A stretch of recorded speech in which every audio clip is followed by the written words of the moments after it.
kunci perubahan hidup. Kunci perubahan hidup. Kita tahu bahwa banyak orang Kristen yang meskipun mereka sudah percaya Yesus, mereka sudah tahu banyak firman Tuhan, bahkan mereka mungkin ribuan kali dengar khotbah, tapi kita tahu hidupnya enggak berubah. Yang mengerti katakan amin. Kok hidupnya enggak berubah? Ngomong tetap kasar, memperlakukan orang tetap enggak baik, kerja tetap enggak jujur, nipu orang jalan terus, ngutang enggak bayar, pernikahan tetap enggak setia, rumah tangga enggak jadi saksi, perkataan enggak lemah lembut.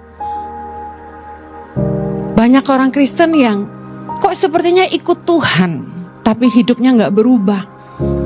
Padahal keharuman pengenalan akan Kristus itu dinyatakan lewat perubahan hidup kita. Yang mengerti katakan amin. Kenapa orang yang tahu firman, bahkan hafal firman, hidupnya gak berubah? Dua saja. Yang pertama, karena mereka tidak sungguh-sungguh mengenal Allah. Pengetahuan akan firman Allah tidak membuat orang berubah karena mereka tidak mengenal Allah. Ada istilahnya pengetahuan tanpa hubungan. Tahu firman tidak membuat orang mengenal Tuhan. Yesus dan orang-orang Farisi, ahli Taurat, orang Saduki, para imam membaca Taurat yang sama. Tapi apa yang membedakan? Taurat yang dibaca sama, tapi buah kehidupan Yesus dan buah kehidupan orang-orang Farisi, orang-orang Saduki, ahli Taurat, dan para imam sangatlah berbeda. Kenapa? Kuncinya ada gini, Yesus mengenal Bapa, tapi mereka hanya hafal Taurat saja. Tahu aja belum tentu kenal. Karena untuk kenal itu butuh hubungan. Yang mengerti katakan amin.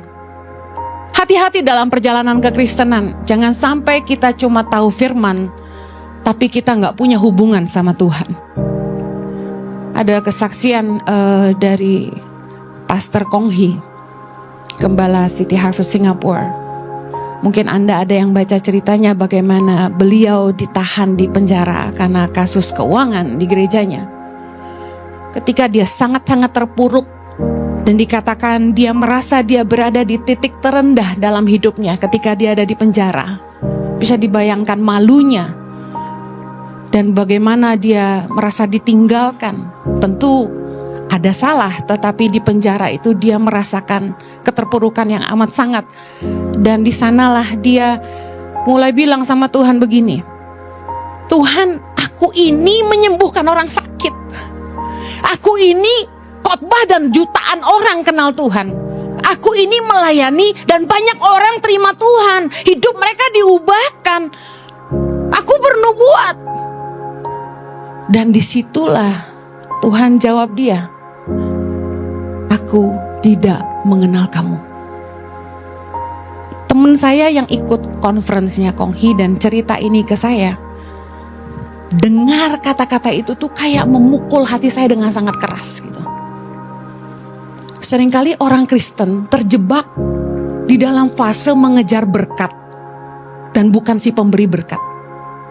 Orang Kristen terjebak kelihatan rohani ketika mereka bisa khotbah, mereka tahu banyak ayat.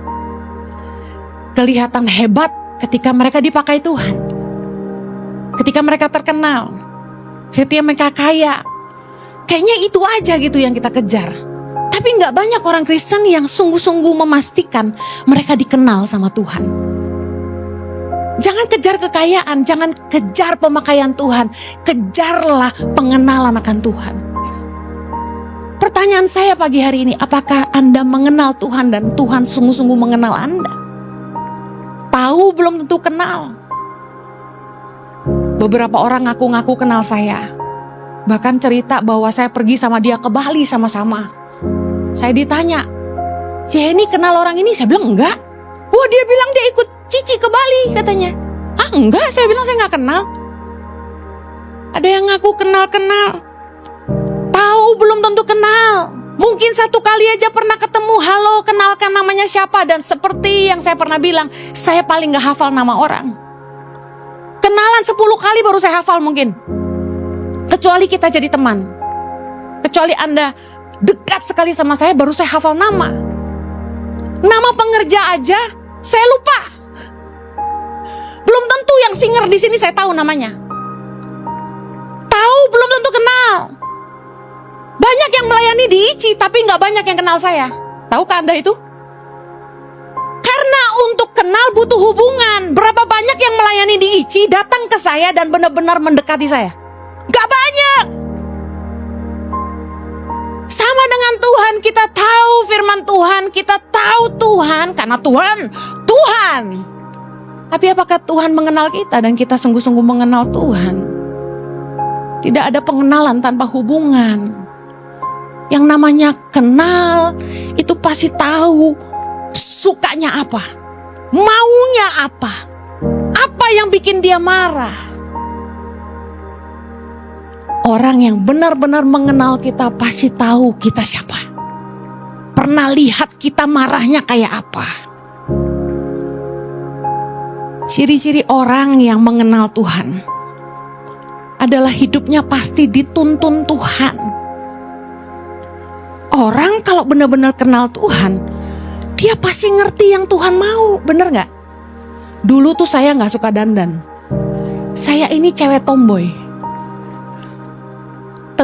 Olahraga bela diri yang saya suka dulu taekwondo. Pohon di rumah sampai hancur saya tendangin. Waktu kecil saya tomboy sekali, sukanya pakai celana pendek. Coba sekarang saya pakai celana pendek diomongin jemaat. Padahal ke pantai kan gak apa-apa ya. Waktu saya nikah sama suami saya polos-polosan gak gitu dandan, gak ngerti make up. Bener, pakai lipstick sampai sekarang lupa touch up. Kalau gak kondangan saya gak touch up. Makan hilang, gue jilatin sampai habis. Terus gak pernah touch up. Satu hari ketika saya sudah menikah sama suami saya, kami jalan-jalan ke KL. Di eskalator, saya bilang sama suami saya mau mampir ke shopping center mau beliin mama saya kado. Saya mampir ke counter salah satu brand make up. Dan saya karena gak ngerti make up, saya tanya sama dia belinya yang mana kalau mau beliin orang tua saya. Ditunjukin satu set, memang sales jual yang paling mahal. Tapi bonusnya saya didandanin. Ya bolehlah. Selesai beli, saya didandanin, saya jalan lagi ke eskalator sama suami saya. Di eskalator, ini kisah di eskalator ya. Jojo lihat saya dengan terpesona. Dia bilang gini, ini baru terawat, dia bilang gitu. Saya tersungging tapi tersinggung. Ngerti ya tersungging tapi tersinggung ya? Tersipu-sipu tapi kesel. Ternyata selama ini lu gak ngerasa gua tuh gak terawat ya. Nah, sejak saya tahu maunya suami saya, karena hubungan melahirkan pengenalan, saya jadi tahu dia maunya saya dandan. Kunaon atuh eta teh cicing wae. Ya udah saya mulai dandan, saya mulai belajar nonton YouTube cara pakai make up. Sekarang mah jago meskipun gak jago banget. Terus dia mulai ngomong, kamu rambutnya jangan berantakan dong, gitu. Dia saya hitam gak protes, saya pesek gak protes. Yang dia protes rambut gak boleh berantakan, cuma itu doang. Gendut aja gak ngomong. Jadi saya mulai belajar ngeblow, saudara. Pegel tahu ngeblow bapak-bapak. Apalagi kayak saya, istri pengiritan, gak pernah ke salon, ngeblow sendiri di rumah. Saya mulai ngerti maunya suami saya, hidup saya mulai berubah. Orang kalau kenal Tuhan dan tahu maunya Tuhan, pasti hidupnya berubah. Hubungan melahirkan pengenalan dan kita akan berubah karena kita ngerti maunya Tuhan. Saya percaya orang yang benar-benar punya hubungan dan mengenal Tuhan, dia ngerti maunya Tuhan apa buat hidupnya. Dan Roh Kudus di dalam dia pasti mengajar dia dan menuntun hidupnya. Heran kalau orang nggak berubah. Tapi pelayanan hebat, khotbah dahsyat kalau ngomong ayat. Tapi kalau nyakitin istri bikin hati tersayat-sayat. Yohanes 14 ayat 26, penghibur yaitu Roh Kudus yang akan diutus oleh Bapa dalam namaku, dialah yang akan mengajarkan segala sesuatu kepadamu dan akan mengingatkan kamu akan semua yang telah kukatakan kepadamu. Roh Kudus itu yang akan menuntun hidup kita, ngasih tahu kita apa yang Tuhan mau. Bahkan waktu kita bikin salah, Roh Kudus akan ingatkan kita firman Tuhan supaya kita balik lagi. Orang yang mengenal Tuhan pasti dipimpin sama Roh Tuhan. Amen. Dan yang luar biasa gini, Wahyu 3 ayat 19, firman Tuhan berkata, Tuhan bilang gini, barang siapa ku kasihi, ia ku tegur dan ku hajar. Sebab itu relakan hatimu dan bertobatlah. Tuhan tuh gak akan diam aja kalau kita bikin salah. Orang kalau hidupnya gak berubah, tetap jatuh bangun dalam dosa, tetap jatuh bangun dalam dosa, dipertanyakan hubungannya dengan Allah. Kenal Tuhan gak lu sebenarnya? Ngaku Kristen, datang ke gereja, bayar perpuluhan, rajin penyembahan, tapi hidup gak berubah, tetap selingkuh, tetap bohong, tetap nyuri, tetap nipu orang, tetap jahat sama orang, tetap kayak pendekar mukulin orang. Dengar baik, mengenal Allah pasti akan mengubah hidup kita. Orang kalau hidupnya gak berubah, dia gak kenal Allah. Karena Tuhan pasti kasih tahu kita kalau kita salah. Itu tanda pengenalan akan Allah. Amen.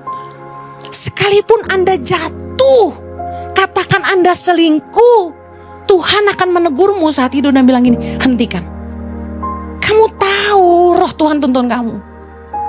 Dan orang pasti hidupnya berubah. Ciri orang mengenal Allah, cepat aja 3. Firman Tuhan mengatakan, orang yang mengenal Allah yang pertama, tahu kehendak Allah dalam hidupnya. Matius 7 ayat 21 sampai 23.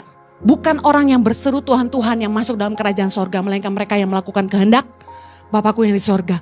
Ingat, ada orang yang berkata, aku telah bernubuat, aku telah mengusir setan, aku telah melakukan mujizat demi namamu. Dan Yesus bilang apa di ayat 23? Aku tidak mengenal engkau. Enyahlah daripadaku, kamu pembuat kejahatan. Orang yang mengenal Tuhan tandanya, dia ngerti kehendak Tuhan dalam hidupnya. Kalau Anda hari ini masih gak tahu apa maunya Tuhan dalam hidupmu, mari kejar Tuhan. Kejarlah pengenalan akan Tuhan. Kalau Anda kenal pasanganmu, kamu tahu apa yang dia suka, apa yang bikin dia marah. Anda tahu cara berpikirnya.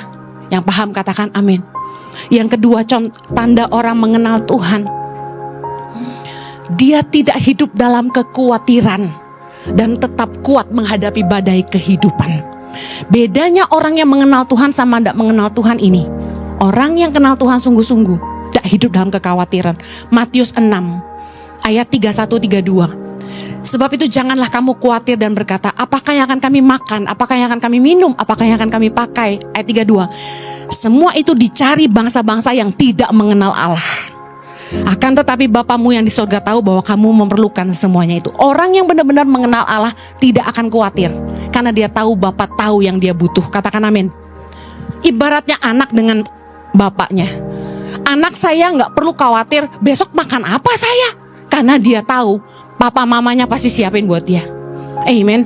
Bahkan gini, orang yang sungguh-sungguh mengenal Allah tidak akan takut menghadapi badai kehidupan. Sesulit apapun, anak-anak saya tahu saya dan suami saya tidak akan membiarkan mereka. Kami akan berusaha menolong mereka. Sama hubungan kita dengan Tuhan. Daniel 11 ayat 32b berkata gini, tetapi umat yang mengenal Allahnya akan tetap kuat dan akan bertindak. Kalau kita sungguh-sungguh mengenal Tuhan, badai kehidupan boleh datang. Orang boleh jahatin kita, orang boleh mencelakakan kita, tapi kita akan tetap kuat karena kita tahu Tuhan pembela kita. Amen. Filipi 4 ayat 13 berkata, segala perkara dapat kutanggung di dalam Dia yang memberikan kekuatan kepadaku.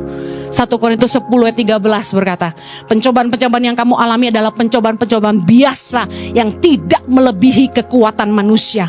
Sebab Allah setia dan karena itu Ia tidak akan membiarkan kamu dicobai melampaui kekuatanmu. Pada waktu kamu dicobai, Ia akan memberikan kepadamu jalan keluar sehingga kamu dapat menanggungnya. Kita akan ngadapin masalah. Semua orang ngadapin masalah. Semua orang punya badai kehidupan masing-masing. Tiap kita pergumulannya beda-beda. Tapi membedakan orang yang mengenal Allah dan orang yang tidak mengenal Allah ada gini. Orang yang tidak mengenal Allah akan jadi lemah dan putus asa. Takut, kecewa dan meninggalkan Tuhan. Meninggalkan iman. Tapi orang yang mengenal Allah akan tetap kuat. Dia percaya Tuhan pasti tolong dia. Tuhan pasti buka jalan. Pencobaan yang dia alami gak akan melampaui kekuatannya. Bahwa Tuhan pasti kasih jalan keluar. Bahkan Tuhan kasih kekuatan mengelaluinya. Katakan amin. Hidup kita gak selalu enak, bukan? Yang mengenal Tuhan gak ada jaminan gak sakit. Yang mengenal Tuhan gak ada jaminan gak bangkrut. Yang mengenal Tuhan gak ada jaminan gak menghadapi persoalan dalam rumah tangga. Semua kita prosesnya sama. Yang ngebedain respon kita. Orang kalau kenal Tuhan dia akan kuat. Katakan amin. Ciri orang yang mengenal Allah yang ketiga, dia hidup mengasihi Allah dan sesama. Oh, ada orang-orang Kristen yang ngomong kasih paling jago tapi tidak melakukan kasih. 1 Korintus 8 ayat 3 berkata gini, tetapi orang yang mengasihi Allah, ia dikenal oleh Allah. Nah, gimana cara mengasihi Allah? 1 Yohanes 4 ayat 7 dan 8. Saudara-saudaraku yang kekasih, marilah kita saling mengasihi. Sebab kasih itu berasal dari Allah dan setiap orang yang mengasihi lahir dari Allah dan mengenal Allah. Orang yang mengasihi mengenal Allah. Barang siapa tidak mengasihi, ia tidak mengenal Allah. Sebab Allah adalah kasih. Sederhana gini. Kenapa orang Kristen bisa gak punya kasih? Karena gak punya hubungan sama Tuhan. Kalau mereka terhubung sama Tuhan, Allah adalah kasih. Dia sumber kasih. Kita pasti punya kasih. Amin. Kalau orang mengaku mereka kenal Tuhan tapi tidak punya kasih sama orang, jahat. Kalau ngomong nyakitin orang, bisa mencelakakan orang, fitnah orang, nyuri, nipu, jahat sama orang. Saya jamin orang itu gak kenal Tuhan sebenarnya. Ciri orang yang benar-benar mengenal Allah adalah mereka hidup dalam kasih. Katakan amin. Yang terakhir, mengapa orang yang tahu banyak firman hidupnya gak berubah? Tadi yang pertama karena mereka tidak mengenal Allah. Yang kedua karena mereka hidup dalam kefasikan. Orang-orang fasik hanya tahu firman tapi tidak melakukan. Hati-hati jangan sampai cuma tahu firman, sekedar nyangkut jadi pengetahuan tapi tidak jadi gaya kehidupan. Taurat yang kita hafal tidak akan mengubah hidup kita. Tidak akan mengubah cara berpikir kita. Kalau hanya sekedar jadi pengetahuan dan bukan gaya kehidupan. Anda harus tahu bahwa setiap tindakan kita ini lahir dari pikiran kita. Mari saya mau ajarin bagaimana caranya firman Tuhan itu bisa mengubah hidup kita. Perbuatan, tindakan lahir dari pikiran. Berarti firman Tuhan harus mengubah cara berpikir kita. Berubahlah oleh pembaharuan akal budimu. Kata Roma 12 ayat 2. Berubah oleh pembaharuan budi oleh firman Tuhan. Saya jelaskan pelan-pelan. Cara berpikir kita yang duniawi ini harus diganti dengan cara pandang firman Allah. Kalau Anda dengar khotbah atau baca firman, jangan suka berargumentasi, tetapi dimengerti dan dihidupi. Saya ulangi. Kalau Anda baca firman dan dengan khotbah, jangan suka berargumentasi, tapi coba dimengerti dan dihidupi. Orang tuh kalau dengar firman, banyak yang suka protes. Saya kalau upload khotbah di Instagram, wah yang protes beberapa. Tapi kak, gitu. Tapi kan. Nah, ada yang ngeselin kemarin. Saya upload di IG. Jangan membalas kejahatan dengan kejahatan. Saya jabarin tuh penjelasannya singkat, padat dan jelas. Ada ayatnya banyak. Karena ada orang-orang netizen itu kalau saya nggak pakai ayat, saya dikata-katain. Anda itu bukan motivator, Anda itu pengkhotbah, ayatnya mana gitu. Jadi saya pakai ayat banyak. Nah, udah dijelasin segitu jelasnya, udah ada ayatnya. Dia komen dong, Kak, apa boleh jika kejahatan dibalas dengan kejahatan? Kira-kira gimana perasaan Anda? Nih orang kenapa ya? Tell me to lalit atau nggak ngerti? Udah dijelasin, jangan membalas kebaikan dengan kejahatan, jangan membalas kejahatan dengan kejahatan. Ayatnya lengkap, masih tanya, Kak, apa boleh kejahatan dibalas dengan kejahatan? Itu kok di depan saya langsung on banget sih kamu, gitu. Dengar baik.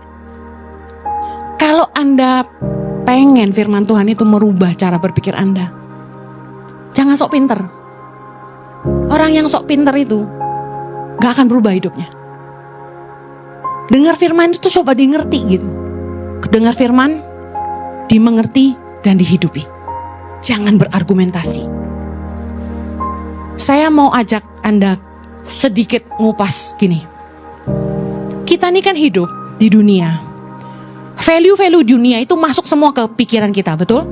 Saya pernah cerita, kita banyak nonton film Korea, kita kerjaannya jadi melo-melo, nangis-nangis, main drama ya kan? Lalu kita nonton film cewek dan cowok dating, makan malam sama-sama, endingnya tidur sama-sama. Ini anak-anak muda bahaya loh. Standarnya udah ngikut dunia. It's okay sex before marriage.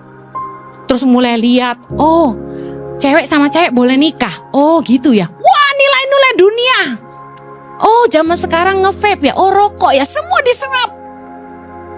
Ini value dunia masuk ngeracunin pikiran kita. Nah, bagaimana memindahkan value-value dunia ini dengan kacamata firman Allah adalah begini. Contoh, dunia berkata, yang penting kaya. Nggak usah dunia, anak saya aja ngomong sama saya. Mama, aku mau kaya. Biar mama jangan naik kelas ekonomi lagi kalau naik pesawat terbang, dia bilang gitu. Aku mau bisa beliin mama bisnis kelas. Kemarin kami dibayarin orang tiket ke Kanada ya, sekeluarga ya. Berkat Tuhan, amin.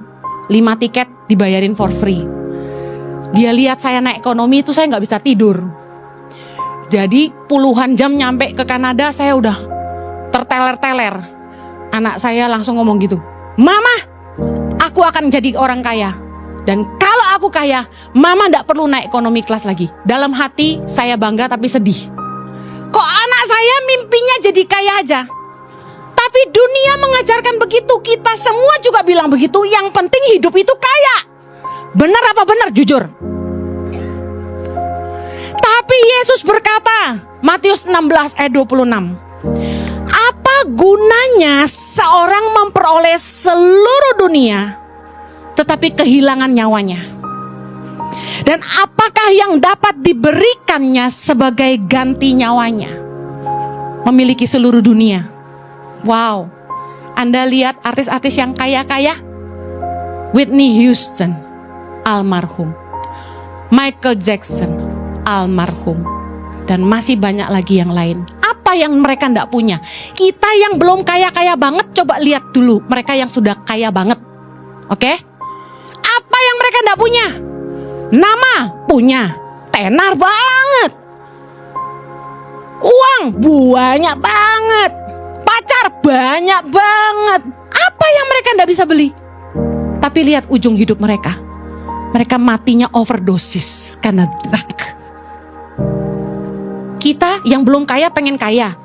Kira-kira kalau kita kaya kayak gimana? Mari lihat artis Hollywood. Brad Pitt si ganteng. Tidak sedunia karena Jojo yang ganteng sedunia.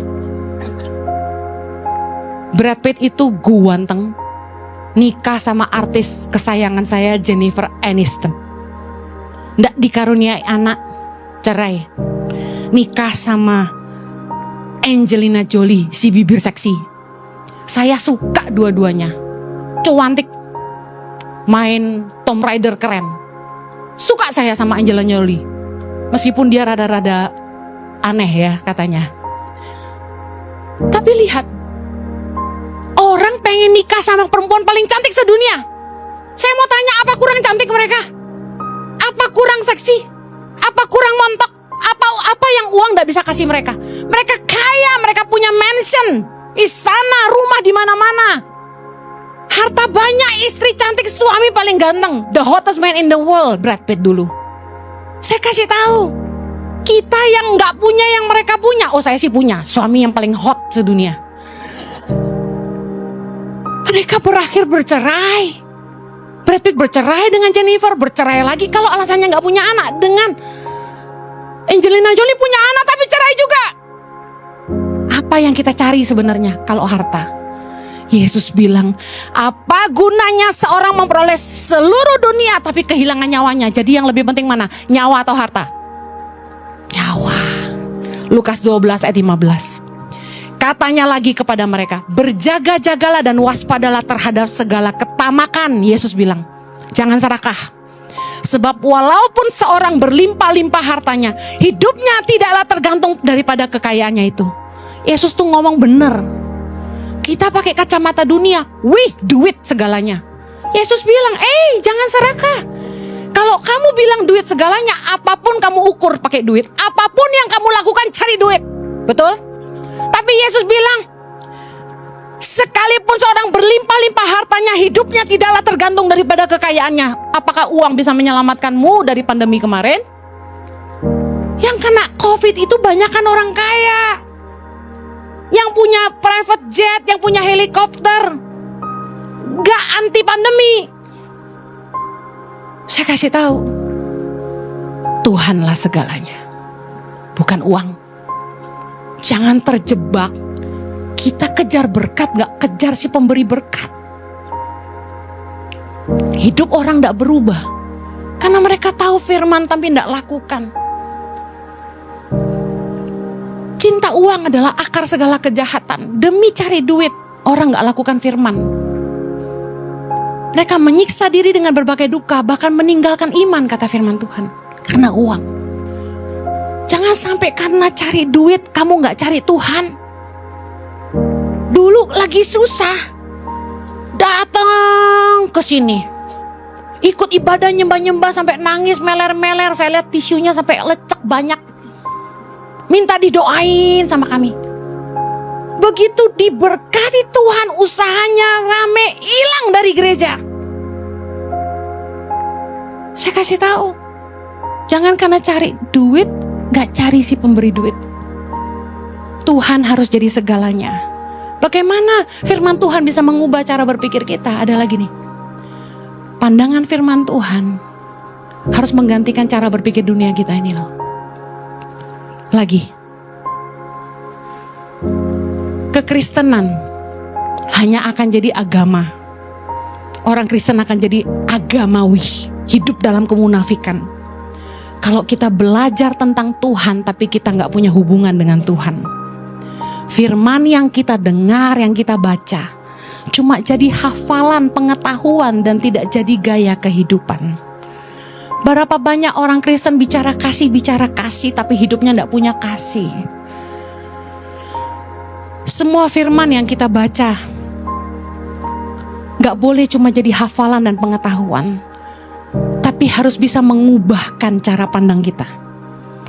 Bagaimana caranya? Yosua 1 ayat 8. Firman Tuhan mengajar gini. Janganlah kamu lupa memperkatakan kitab Taurat. Firman harus diperkatakan. Katakan firman harus diperkatakan. Karena iman timbul dari pendengaran firman Tuhan. Yang kedua, renungkanlah itu siang dan malam. Katakan firman Tuhan harus direnungkan. Supaya kamu bertindak hati-hati sesuai dengan segala yang tertulis di dalamnya. Katakan firman Tuhan harus dilakukan. 3. Firman Tuhan harus diperkatakan. Ulangi sama-sama. Firman Tuhan harus diperkatakan, firman Tuhan harus direnungkan, firman Tuhan harus dilakukan. Nah, bagaimana perenungan firman bisa membuat kita mengalami pembaruan akal budi? Ada gini, waktu kita baca firman, jangan dibaca, jangan dihafal, direnungkan. Katakan direnungkan. Ketika Anda renungkan tuh gini, nikmati satu ayat, renungkan dalam-dalam.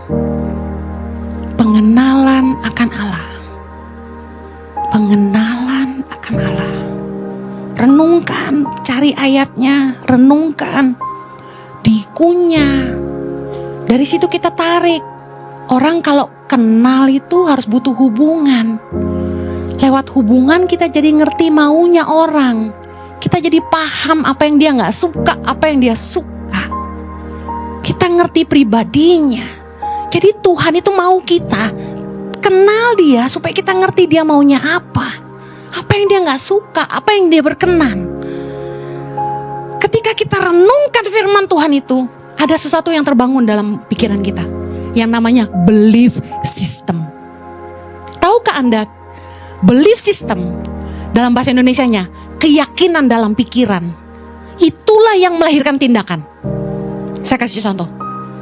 Ada seorang anak perempuan bilang sama saya, "Ci, kalau sikat gigi, itu lidahnya harus disikat."